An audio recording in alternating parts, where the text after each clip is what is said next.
సువర్ణ చక్ర యంత్రాన్ని శ్రీ వాసవి కన్యకా పరమేశ్వరి ఆలయ ప్రతిష్టాపన కార్యక్రమంలో ఉపయోగించామని వాసవి పీఠాధిపతి శ్రీ శ్రీధర్ స్వామీజీ అన్నారు. వరంగల్ నగరంలోని 15వ డివిజన్ కీర్తినగర్లో శ్రీ వాసవి కన్యకా పరమేశ్వరి ఆలయ ప్రతిష్టాపన కార్యక్రమం జరిగింది. ఈ కార్యక్రమంలో పరకాల ఎమ్మెల్యే రేవూరి ప్రకాష్ రెడ్డి పాల్గొన్నారు.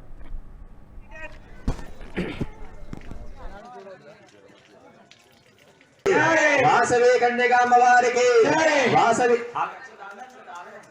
వాసవి కన్యకాంబవారికి మరియు మహాపూర్ అక్కడ ఊర్లో అదే పూర్ణాలు పైకి పంపాలండి. పూర్ణాలు అరిసెలు కూడా చేశారు కదా, అవన్నీ కూడా పైకి.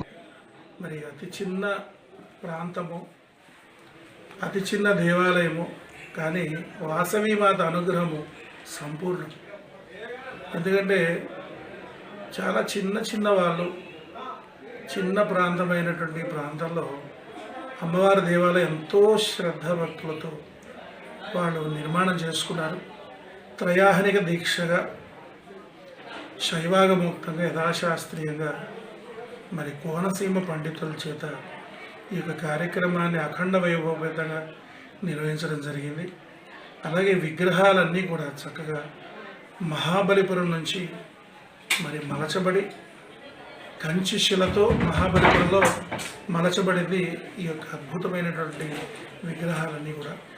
అదేవిధంగా మరి అమ్మవారికి సువర్ణ శ్రీచక్ర మహాయంత్రాన్ని కూడా భీమవరంలో మరి మావుళ్ళమ్మ సన్నిధానంలో అది తయారు చేయించి తీసుకొని వచ్చి ప్రతిష్ఠ చేయడం జరిగింది. అదేవిధంగా విజయవాడ కనకదుర్గమ్మ సన్నిధానంలో మిగిలినటువంటి మహాయంత్రాలని కూడా మరి లిఖింపజేసి ముక్కబల వాసవిమాత అగ్ని ప్రవేశమైనటువంటి మోక్షగుండ క్షేత్రమైనటువంటి ఆ యొక్క అద్భుతమైన మహాక్షేత్రంలో ఈ వీడియో మీకు నచ్చినట్టయితే లైక్ చేయండి, 10 మందికి షేర్ చేయండి. అలాగే కామెంట్ల రూపంలో మీ అభిప్రాయాలను మాతో పంచుకోండి. Nationalist hub group of channels ను సబ్స్క్రైబ్ చేసుకుని తెలుగునాట జాతీయవాద జర్నలిజాన్ని ప్రోత్సహించండి. ఈ వీడియో కింద ఉన్న బెల్ ఐకాన్ పై క్లిక్ చేయడం మర్చిపోవద్దు.